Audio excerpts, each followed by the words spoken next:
পুঁজিবাজারে অর্থাৎ ঢাকার পুঁজিবাজারে বিনিয়োগ কমেছে, বিদেশি বিনিয়োগ কমেছে এবং বিদেশি বিনিয়োগকারীদের বিও অ্যাকাউন্ট কমেছে ৩,০০০-এরও কম। তো এই বিষয়ের বিস্তারিত আলোচনার জন্য আজ আমাদের সঙ্গে একজন অতিথি যুক্ত হয়েছেন। তিনি ২১ ওয়েলথ ম্যানেজমেন্টের ব্যবস্থাপনা পরিচালক কাজী আহসান মারুফ। স্বাগত আপনাকে। জি, আসসালামু আলাইকুম। প্রথমে যে প্রশ্নটা করতে চাই সেটা হচ্ছে পুঁজিবাজারে বিদেশি বিনিয়োগটা হঠাৎ করেই কমে যাচ্ছে এবং দেখা যাচ্ছিল অন্তর্বর্তী সরকার যখন ছিল বিদেশি বিনিয়োগ বাড়তে শুরু করেছিল, তবে নির্বাচিত সরকারের পর হঠাৎ করে আবার কমতে শুরু করেছে এবং আমরা দেখছিলাম যে বিও অ্যাকাউন্ট ৩,০০০-এরও বেশি কমে গিয়েছে। তো এটা কোনো বার্তা দিচ্ছে কিনা বা কোনো অশনি সংকেত আছে কিনা এর পেছনে? ধন্যবাদ। এখানে একটা বড় চেঞ্জ যেটা হয়েছে সেটা হচ্ছে যে আমরা ইন্টারিম পিরিয়ডে যুদ্ধ ফেস করছি। তো যুদ্ধ হওয়ার ফলে যে জিনিসটা হচ্ছে যে পার্টিকুলারলি ইউএস মার্কেট, ইউএসের যে ফেডের যে রেটটা সেটা বেড়ে গেছে। তো ওখানে ফেডের রেট বেড়ে গেলে স্বভাবতই টাকাগুলো বাংলাদেশ থেকে শিফট করে ইউএসএতে আবার বা ডেভেলপড যে ইকোনমি আছে সেখানে আবার চলে যায়। তো টাকা চলে যাওয়া তো আসলে সিস্টেম হচ্ছে সেল করা, তো সেই জন্য আমরা সেলের প্রেশারটা দেখতে পাচ্ছি। আর বাংলাদেশে যেহেতু এরকম একটা যুদ্ধ সিচুয়েশনে সবচেয়ে বড় যে ট্রেডিং যে ইনপুট ম্যাটেরিয়াল যেটা সেটা হচ্ছে অয়েল, সেটা যদি দাম বেড়ে যায় তাহলে তো গোয়িং ফরওয়ার্ড ইনফ্লেশন বেশি হবে। ইনফ্লেশন বেশি হলে সেটা তো আসলে মার্কেটের জন্য খুব একটা সুখকর না। তো ফরেন ইনভেস্টর তো আসলে গ্লোবালি ইনভেস্টমেন্ট করে, তো গ্লোবালি ইনভেস্টমেন্ট করার জন্য আসলে তারা দেখা যায় যে তাদের ওখানে কিছু উইথড্রল হয়। তো এইসব কারণে আসলে ফরেন ইনভেস্টমেন্ট আমার মনে হয় এটা কমে যাচ্ছে। অন্তর্বর্তী সরকারের সময় একটা দেখা যাচ্ছিল যে একটা রাজনৈতিক অনিশ্চয়তা রয়েছে এবং বিনিয়োগ করলে, দেশীয় বিনিয়োগের ক্ষেত্রে বিনিয়োগ করলে সেটার রিটার্ন আসবে কিনা সেটার একটা অনিশ্চয়তা ছিল। তবে রাজনৈতিক সরকারের ক্ষেত্রে তো অন্তত ৫ বছরের একটা নিরাপত্তা ব্যবসায়ীরা পেয়ে থাকে। তাহলে বিনিয়োগের অনিশ্চয়তার আসলে বাজার থেকে কেটেছে কিনা? আমি পার্সোনালি মনে করি যে একজন ফরেন ইনভেস্টর যেভাবে চিন্তা করেন সেটা বাংলাদেশের ট্রেডিশনাল ইনভেস্টররা এইভাবে চিন্তা করে না। তাদের একটা চিন্তার বড় কম্পোনেন্ট হচ্ছে যে তারা চিন্তা করে কী ধরনের স্টেবিলিটি ইকোনমিতে থাকে, গোয়িং ফরওয়ার্ড কী ধরনের পলিসিতে স্টেবিলিটি আছে। আজকে যদি একটা বাজেটে ট্যাক্স রেট একটা প্রপোজ করা হয় এবং পরবর্তী বছর যদি চেঞ্জ হয়ে যায় তাহলে কিন্তু তারা খুব একটা বেশি ইনভেস্টমেন্ট করতে, কারণ তারা ফোরকাস্ট করতে পারছে না। সো এরকম একটা সিচুয়েশনে তারা একটু হয়তোবা দেখে, একটু অ্যানালাইসিস করে, তারপরে যদি ফোরকাস্টিংয়ে তারা দেখতে পারে যে একটা ধরনের স্টেবিলিটি তারা আনতে পারছে তাহলে তারা কিন্তু গোয়িং ফরওয়ার্ড ইনভেস্টমেন্ট করবে। তো বাংলাদেশে অনিশ্চয়তা কিন্তু এখনও আছে, আমরা এখনও কিন্তু আইএমএফের প্যাকেজের আন্ডারে আছি। আমাদের ব্যাংকিং সেক্টরের যে প্রবলেম, যে পরিমাণ এনপিএল আমাদের আছে, এটা তো হিস্টোরিক্যালি 30%-এর খুব কম সময়ে আমাদের এরকম ছিল।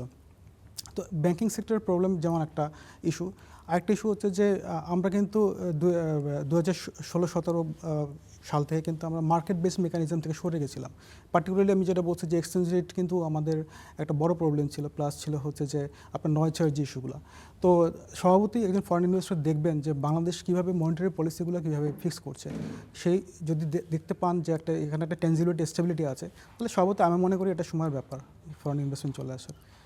আপনি পুঁজিবাজারের সাথে সংশ্লিষ্ট রয়েছেন, আপনার কাছ থেকে যদি আমি বলতে চাই যে আপনি কিভাবে দেখছেন এখন ঢাকার পুঁজিবাজারটাকে, যদি আমি স্পেসিফিকলি বলি, এখন যে পরিস্থিতি চলছে বা এখন যেই বিনিয়োগকারীরা রয়েছে বা যারা শেয়ার হোল্ডারটা রয়েছে, তাদের স্বার্থ আসলে রক্ষা হচ্ছে কিনা, বা পুঁজিবাজারের বর্তমান পরিস্থিতি যদি এক বাক্যে বলেন কি হবে? বর্তমান পরিস্থিতি আসলে এক বাক্যে বলতে গেলে যে এখন মার্কেটের যে ভ্যালুয়েশনসগুলো আছে সেগুলো হচ্ছে খুবই অ্যাট্রাকটিভ পজিশনে আছে, বিভিন্ন সেক্টরে P5-এর নিচে চলে আসছে। সো এটা তো আসলে মিনিং দ্যাট একটা আমি স্টকে যদি ইনভেস্টমেন্ট করি আমি শুধু আর্নিংস থেকে 5 বছরের মধ্যে আবার ইনভেস্টমেন্ট ফেরত চলে আসবে। সো ভ্যালুয়েশনের সেন্সে খুব পজিটিভ সিচুয়েশনে আমরা আছি। এখন যে সিচুয়েশনসগুলো আছে, যে ব্যাংকিং সেক্টরের প্রবলেম, যুদ্ধের যে সিচুয়েশন, এগুলো যদি একটু আমরা ট্যাঞ্জিবিলিটি পাই, সেখানে একটু যদি সেগুলো কেটে যাওয়া শুরু করে, আমার মনে হয় মার্কেট খুব ভালো জায়গায় আছে বিনিয়োগের জন্য। আমরা বাইরের দেশের পুঁজিবাজারগুলোতে দেখতে পারি যে ওই দেশের বড় বড় প্রতিষ্ঠান, ভালো ভালো কোম্পানিগুলো পুঁজিবাজারে তালিকাভুক্ত থাকে। বাংলাদেশের ক্ষেত্রে এই বাধাটা কোথায়? কেন ভালো কোম্পানিগুলো পুঁজিবাজারে আসতে চায় না?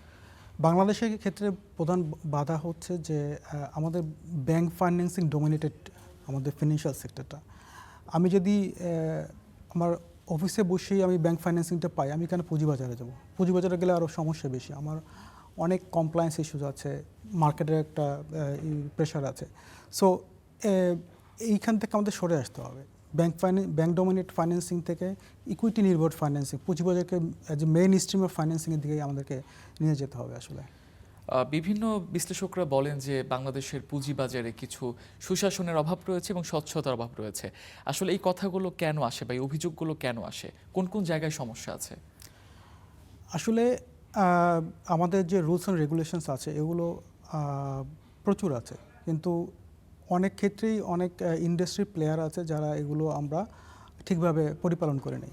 তো পরিপালন না করলে আসলে বিনিয়োগকারীরা ক্ষতিগ্রস্ত হবে, এটাই স্বাভাবিক। কিন্তু ক্ষতিগ্রস্ত হওয়ার ফলে তারা কি তাদের পুঁজির যে ফেরত সেটা কি পেয়েছে কিনা, দ্যাটস দ্য বেসিক কোয়েশ্চেন। তো যদি টাকাটা ফেরত না পেয়ে থাকে তাহলে কোথায় যাবে? একমাত্র মানে শেষ আশ্রয়স্থল হচ্ছে রেগুলেটর। তো এই জায়গাগুলোতে আসলে আমাদের কাজ করার অনেক সুযোগ আছে, পার্টিকুলারলি রেগুলেটর সাইডে। এগুলো যদি আমাদের রেগুলেটররা আরও স্ট্রিংজেন্ট থাকেন, তার পুঁজির যে নিশ্চয়তা যদি ওনারা পান বিনিয়োগকারীরা, তাহলে স্বভাবতই এখানে ইনভেস্টমেন্ট আসবে।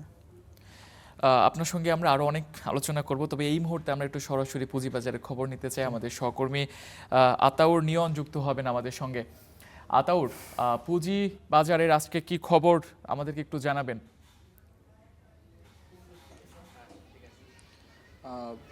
যেরকমটি জানেন যে আজকে বাজারে কিন্তু কিছুটা নিম্নমুখী সূচক বা পতন যেটা বলি সেটা সামান্য সূচক কিছুটা কমেছে এবং লেনদেন প্রায় 900 কোটি টাকার কাছাকাছি ছিল। তো আজকে আমরা যেটা জানি মূলত যে গতকালকে যে জ্বালানি তেলের দাম বাড়ানো হয়েছে তার কিছুটা প্রভাব মার্কেটে আছে, এরকমটাই বিনিয়োগকারী বা বাজার যে সংশ্লিষ্ট রয়েছেন তাদের কাছ থেকে এসেছে যে আসলে জ্বালানি তেলে বাড়ানোর কারণে কিন্তু একটা নেতিবাচক প্রভাব জনজীবন এবং সব কিছুতেই পড়বে। বিশেষ করে যারা উৎপাদনমুখী কোম্পানিগুলো রয়েছে শেয়ার বাজারে তালিকাভুক্ত, তার একটা অংশ কিন্তু খরচ বেড়ে যাবে এবং সেই ব্যবসায় যেই মুনাফা বা আয়ের যেই প্রভাব সেখানে পড়তে পারে। জনজীবনে হচ্ছে ব্যক্তিগত যে খরচ রয়েছে বা সাংসারিক খরচ সেগুলো বেড়ে যাবে। সার্বিকভাবে যে আমাদের সবার যেই খরচ আছে সেখানে কিন্তু জ্বালানি তেলের দাম বাড়ার একটা প্রভাব পড়বে। সেই জায়গা থেকে বিনিয়োগকারীদের মাঝে আবার একটা আতঙ্ক, যে একটা হচ্ছে মধ্যপ্রাচ্যের যুদ্ধ চলমান রয়েছে, সেই জায়গার একটা আতঙ্ক রয়েছে যে যুদ্ধ চলমানে হয়তো বাজারে যে নেতিবাচক প্রভাব পড়ছে এবং যে দেখে আসছি আমরা সেই সংঘাত শুরু হওয়ার পর থেকে, সেটার সাথে আবার নতুন করে একটা আতঙ্ক যে জ্বালানির দাম বাড়ার কারণে কি আমাদের এইখানকার যেই ব্যবসা বা অর্থনৈতিক যেই সংকটের কথা বলা হচ্ছে যে দেশে বা এই যুদ্ধের কারণে বিশ্বের বিভিন্ন দেশে অর্থনৈতিক সংকট তৈরি হওয়ার একটি আলোচনা চলছে। তো সেই সংকটটা কি আসলে এই জ্বালানির দাম বাড়ার মাধ্যমে কি শুরু হলো কিনা, সেই আতঙ্ক বা সেই শঙ্কার জায়গা থেকে বিনিয়োগকারীরা আজকে বিক্রির চাপ কিছুটা বাড়তি দেখা গেছে এবং বলা হচ্ছিল যে হয়তো এই কারণে আগামীতে যেই উৎপাদনমুখী কোম্পানিগুলো রয়েছে তাদের একটি নেতিবাচক প্রভাব বা মুনাফা ব্যবসায় লভ্যাংশ দেওয়ার ক্ষেত্রে সেখানে নেতিবাচক প্রভাব পড়তে পারে। সেই জায়গা থেকে আমরা দেখেছি যে বিক্রির চাপ কিছুটা বাড়তি ছিল, তবে পাশাপাশি যারা আবার হচ্ছে কম দামে শেয়ার কেনা বা সেই সুযোগটা দিতে চান তাদেরও কেনার কিছুটা চাপ থাকার কারণে এই যেই পতনের জায়গাটা সেটা খুব বেশি হয়নি। তবে যেই জায়গাটা বলা হচ্ছিল যে যদি এই প্রভাবের মাধ্যমে বা জ্বালানি তেলের সাথে যদি আরও অন্য কোনো অর্থনৈতিক সংকট তৈরি হয় বা সেগুলো যেমন IMF-এর ঋণ ছাড়ের বিষয় রয়েছে, অর্থনৈতিক সংস্কারের জায়গাগুলো এখনও অনিশ্চিত রয়েছে, তো এই বিষয়গুলো যদি আসলেই শঙ্কা তৈরি করে বা সংকট তৈরি করে সেই জায়গাতে আসলে বিনিয়োগকারীদের মধ্যে একটি আতঙ্ক কাজ করছে। সেখানে আসলে সরকারের এবং সবাইকে একসাথে কাজ করা দরকার বলে মনে করছেন অন্যান্য বাজার সংশ্লিষ্টরা। তো এই ছিল আজকের পুঁজিবাজারের সর্বশেষ তথ্য। ধন্যবাদ আতাউর। আমাদের সহকর্মী আতাউর নিয়ন জানাচ্ছিলেন পুঁজিবাজারে কিছুটা প্রভাব জ্বালানি সংকটের পড়ছে এবং জ্বালানির দামটা যেহেতু বেড়েছে, লিটার প্রতি 20 থেকে 25 টাকা পর্যন্ত বেড়ে গিয়েছে। আপনার দিক থেকে কি ধরনের আশঙ্কা করছেন যে এই জ্বালানি তেলের সংকট বা এই তেলের দাম বৃদ্ধিটা পুঁজিবাজারে কোনো প্রভাব ফেলবে কিনা? অলরেডি তো একটা ইম্প্যাক্ট পড়ে গেছে। এখন এর আসলে দুই ধরনের বিশাল ইম্প্যাক্ট আছে আমার কাছে। একটা হচ্ছে যে এই জ্বালানির যে দামটা বেড়ে গেল, এটার আগে তো আমাদের এই দাম বাড়ার জন্য যে গভর্নমেন্টকে ইনপুট করতে হচ্ছে, তার জন্য গভর্নমেন্টকে এক্সট্রা সাবসিডি দিতে হচ্ছে। আমাদের প্রতি বছর বাজেটে যে পরিমাণ বরাদ্দ থাকে যা ফুয়েলের জন্য, তার চেয়ে শুধু এক মাসেই আমাদের এক্সট্রা 30,000 কোটি টাকা বেশি দিতে হচ্ছে। তার মানে এই টাকাটা গভর্নমেন্টকে ফাইন্যান্সিং করতে হবে। এখন ফাইন্যান্সিং করতে হবে কার কাছ থেকে? গভর্নমেন্ট ফাইন্যান্সিং করে। দেখা যাচ্ছে ব্যাংকের কাছ থেকে গভর্নমেন্ট ফাইন্যান্সিং করতে হবে। সো গভর্নমেন্ট যদি ব্যাংকের কাছ থেকে ফাইন্যান্সিং করে তাহলে টাকা তো একটা পার্টিকুলার টাইমে লিমিটেড। তো টাকার উপরে কিন্তু প্রেশারটা পড়বে, আলটিমেটলি কিন্তু ইন্টারেস্ট রেট বেড়ে যাওয়ার সম্ভাবনা বেশি। তো ইন্টারেস্ট রেট বাড়লে সেটা আসলে পুঁজিবাজারের জন্য খুব একটা সুখকর না। আমরা অতীতেও দেখেছি যে ইন্টারেস্ট রেট বেড়ে গেলে এটা একটা ইনভার্স রিলেশনশিপ, ইন্টারেস্ট রেট বেড়ে গেলে মার্কেট খারাপ থাকে, আবার ইন্টারেস্ট রেট কমে গেলে মার্কেট ভালো থাকে। সো এইটা একটা দিক। আরেকটা দিক হচ্ছে যে ব্যবসায়ের কস্ট অফ ডুইং বিজনেসটা বেড়ে যাচ্ছে, কারণ ইনপুট মানে ট্রেডিং বা প্রোডাকশনের জন্য অয়েল হচ্ছে একটা ইনপুট কস্ট। তো সেটা বেড়ে গেলে আসলে আমাদের প্রোডাকশনের যে কস্ট সেটাও বেড়ে যাবে, প্রোডাক্টের কস্ট বেড়ে যাবে। তো আলটিমেটলি এটা বিজনেসের প্রফিট মার্জিন কমে যাবে। তো প্রফিট মার্জিন কমে গেলে আসলে তারও তো একটা প্রভাব মার্কেটে আছে। সো দুই দিক থেকে মার্কেটকে এটা নেগেটিভলি ইম্প্যাক্ট করে। আমরা সচরাচর যেটা জানি যে একটা প্রতিষ্ঠান অর্থ সংগ্রহের জন্য হয় ব্যাংক ঋণের উপরে নির্ভর করে, না হলে পুঁজিবাজারের উপরে নির্ভর করে। তো বাংলাদেশে তো খেলাপি ঋণের ভারে বেশিরভাগ ব্যাংকই একদম নিমজ্জিত, তলানিতে পড়ে রয়েছে। তো এই সময় তো পুঁজিবাজারের অবস্থাটা একটু ভালো হওয়ার কথা ছিল, এই দিক থেকে কেমন দেখছেন? আসলে আমরা থেকে চিন্তা করতে হবে একজন এন্টারপ্রেনিয়ার কি চিন্তা করে, উনি কেন, ওনার মোটিভেশনটা কি, উনি কেন যেখানে ব্যাংকের কাছে গেলে আমি ফাইন্যান্সিং পেয়ে যাচ্ছি, কেন আমি এত কষ্ট করে একটা পুঁজিবাজারে যাব। তো পুঁজিবাজারে আসার জন্য যে ইনসেনটিভ তার দরকার, সেইটা আসলে একজন এন্টারপ্রেনিয়ারের জন্য খুব একটা বেশি নাই। একটা বড় ইনসেনটিভ হচ্ছে যে ওনারা মার্কেটে শেয়ারটা লিস্ট করার ফলে কী পরিমাণ ভ্যালু পাচ্ছেন। সেখানে মার্কেট বেস সিস্টেম যত আমাদের অ্যাপ্রোপ্রিয়েট থাকবে, তত ওনারা ইনসেন্টিভাইজড হবেন মার্কেটে একটা কোম্পানি লিস্ট করার। তো আমার মনে হয় এই জায়গাটাতে আমাদের একটু সবার ফোকাস দেওয়া উচিত যে একজন ভ্যালুয়েশনটা কী পাওয়া উচিত একজন এন্টারপ্রেনিয়রের। সেখানটা যদি আমরা market base system, demand supply বেসিসে চলে যাই, তাহলে আমার মনে হয় ওনারা নিজেরাই উদ্বুদ্ধ হয়ে মার্কেটে তাদের কোম্পানি লিস্ট করবেন। আমরা একটু আগে কথা বলছিলাম ভালো কোম্পানির একটা অভাব রয়েছে বাংলাদেশের পুঁজিবাজারে, এবং সেখানে একটা কর সংক্রান্ত জটিলতার বিষয় রয়েছে, এবং সেখানে রাজস্ব বোর্ড কিন্তু বলেছে যে কর সুবিধা দিয়েও তেমন কোনো সুফল আসেনি। আসলে কেন, সমস্যাটা কোথায়, সুফল কেন পাওয়া যাচ্ছে না? যেটা আমি বলছিলাম যে বাংলাদেশে আসলে